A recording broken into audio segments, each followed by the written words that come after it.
All right, let's do this. We've got a big lab to do today, and I've got water boiling, and hopefully the water's not running out. So let's get this thing going. So we're talking about specific heat today, and as like some thinking questions to do before we start the experiment, if you were to place a pan of cold water over a campfire, will the temperature of the water increase, decrease, or stay the same over time? Well, it's going to increase, right? Because thermal energy from the fire is going to transfer to the water.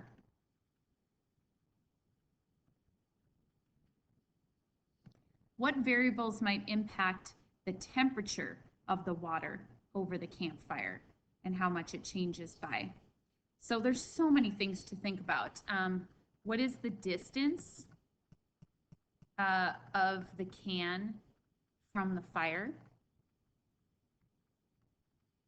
How much water is there? Is there a lot of water? Is there a tiny bit? What material is the can made out of?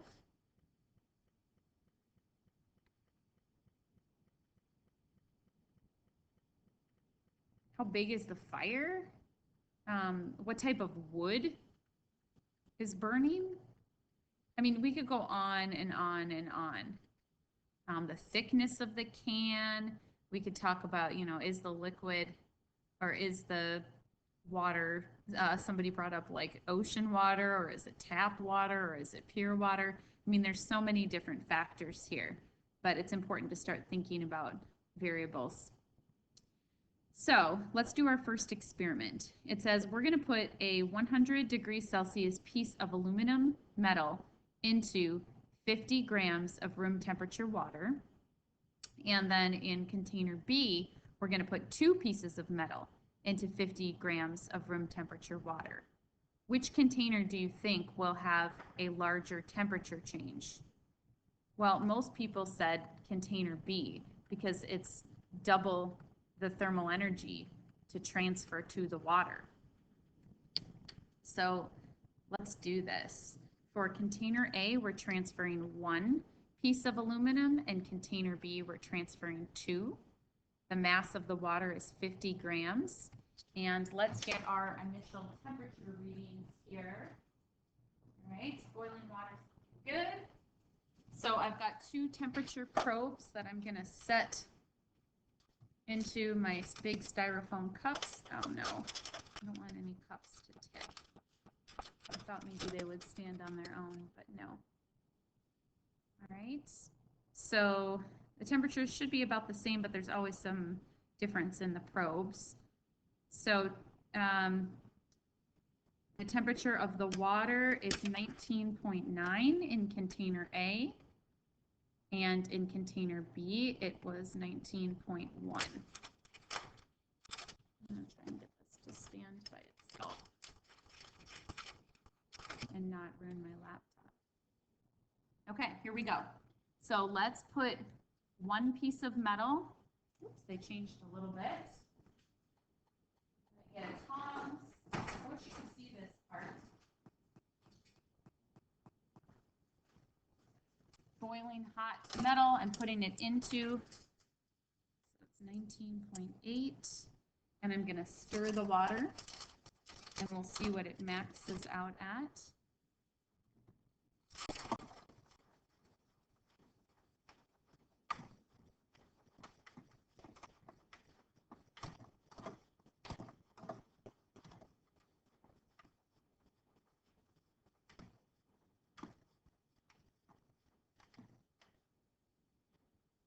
.7.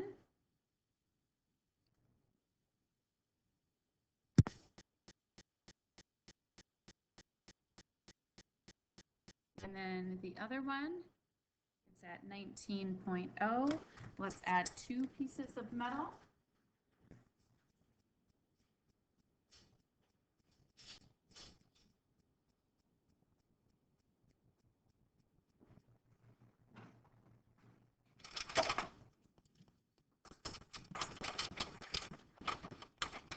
While that one is going up, let's record this as 19.0. The change in temperature was 1.9. And then let's see what it is here. Oops. That's the right thing. 23.4. 23.5. It's still going up. Oh, maybe we saw the max at 23.5, it looks like. Okay.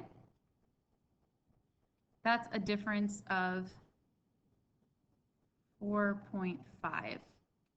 So about double the first one. Okay. Let's do another experiment. This time we're going to put one piece of metal into a 50 grams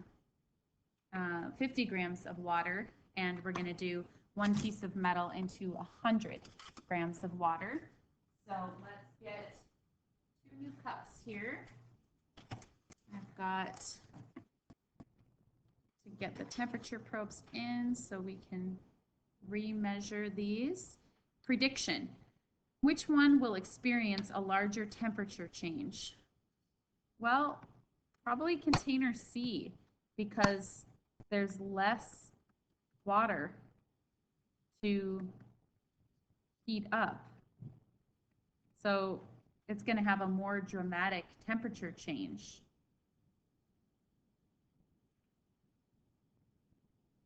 Okay, we're adding one piece of aluminum to each. The mass of the water is 50 in container C and 100 in container D. Why is the water so much colder in temperature 2? I don't know.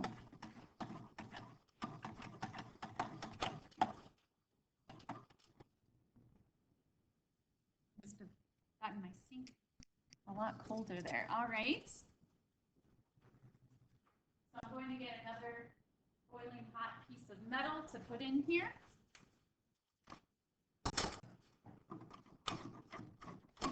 Started at 18.9, I think.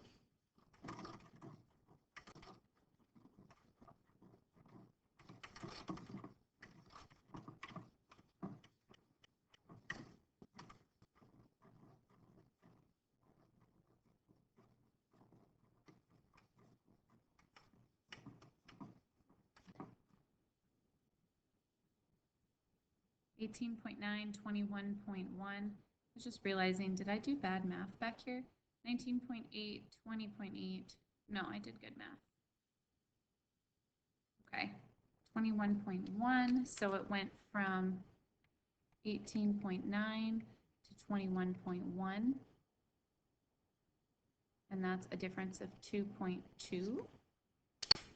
And then container D, we're just putting one piece of hot metal in. 17.6 for this one.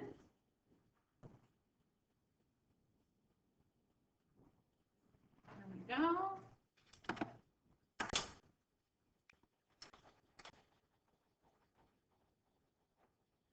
I'm stirring it, stirring it, stirring it.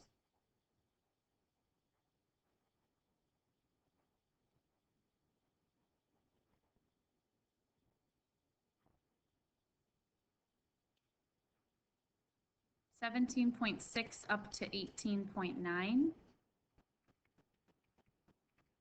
That's a difference of 1.3,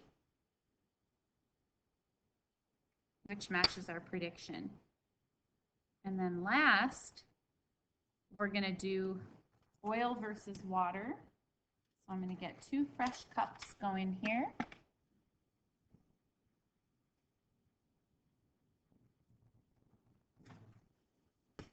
Water and oil. Okay, let's make a prediction. Which is going to have a larger temperature change? A lot of people said the oil, because oil is easier to heat up. And then somebody had even brought up its intermolecular forces are weaker, and so if something needs to heat up, the molecules need to move faster, and so they can do that easier, versus like water, the molecules really love each other, so it's harder to get them kind of moving apart. So let's check on our temperatures. 16.6 for the water, and the oil is 18.9. All right, so 16.6, let me get a piece of metal here. This we should see similar results as we've been seeing.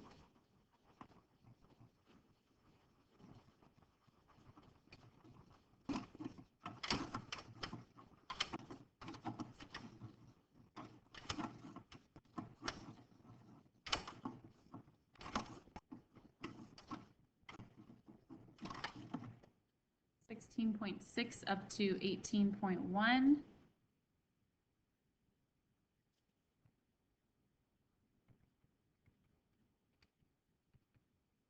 Looks like I added a little bit more water than usual. And then let's do the oil. Oil is now at 19.1.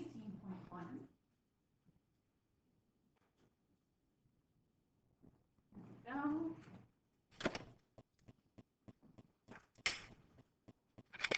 Let's stir this up.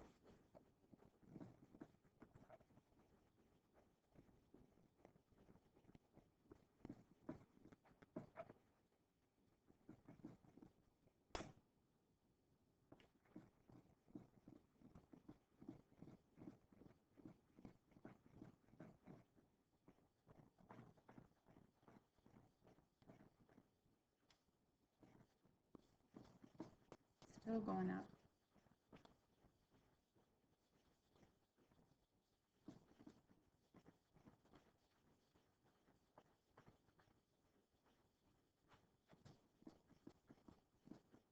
I'm still stirring it.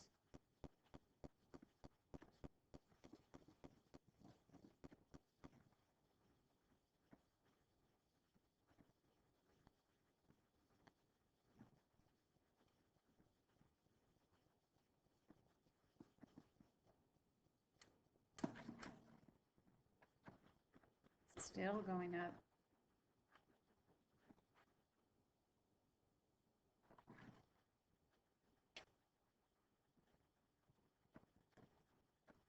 Yeah, I was rooting for it to go up to 25.1.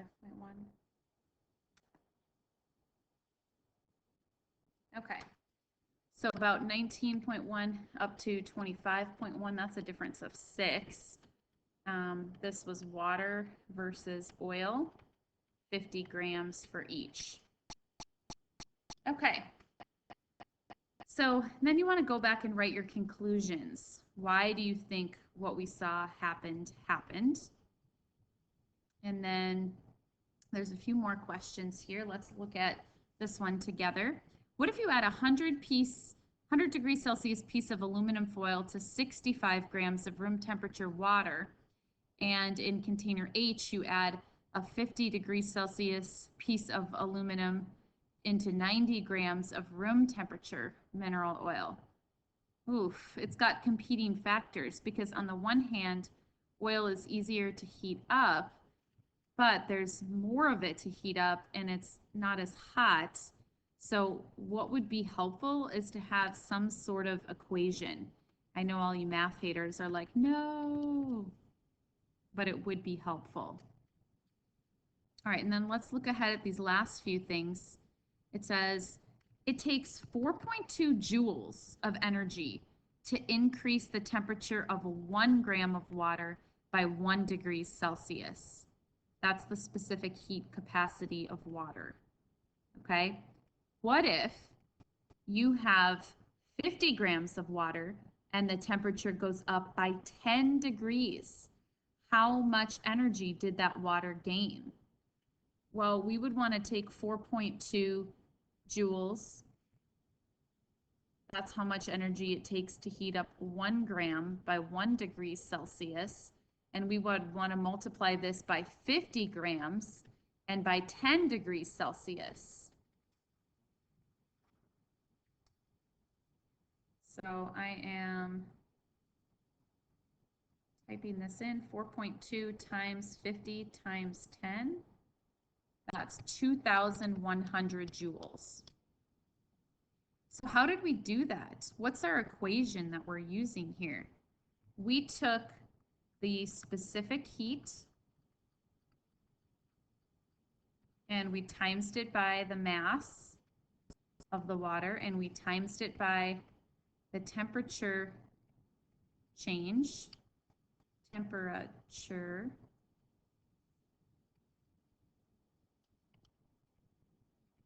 and that all equaled how much energy that water gained.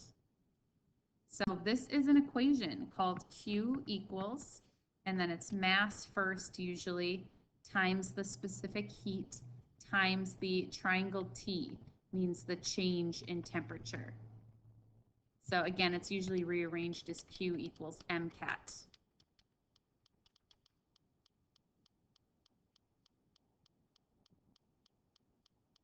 Which liquid, water or mineral oil, requires more energy to change its temperature and therefore has a larger specific heat capacity? Water took more energy to change its temperature. If specific heat capacity is constant, what variables affect how much the temperature of a substance changes? Its mass, and how much energy is transferred to it.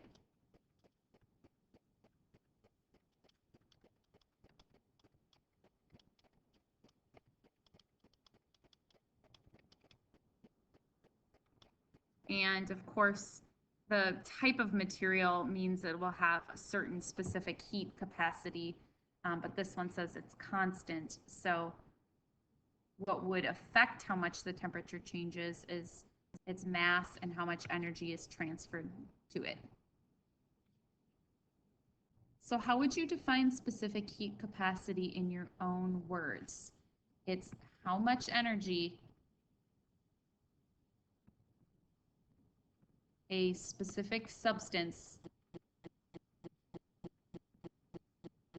requires to change 1 gram by 1 degree Celsius.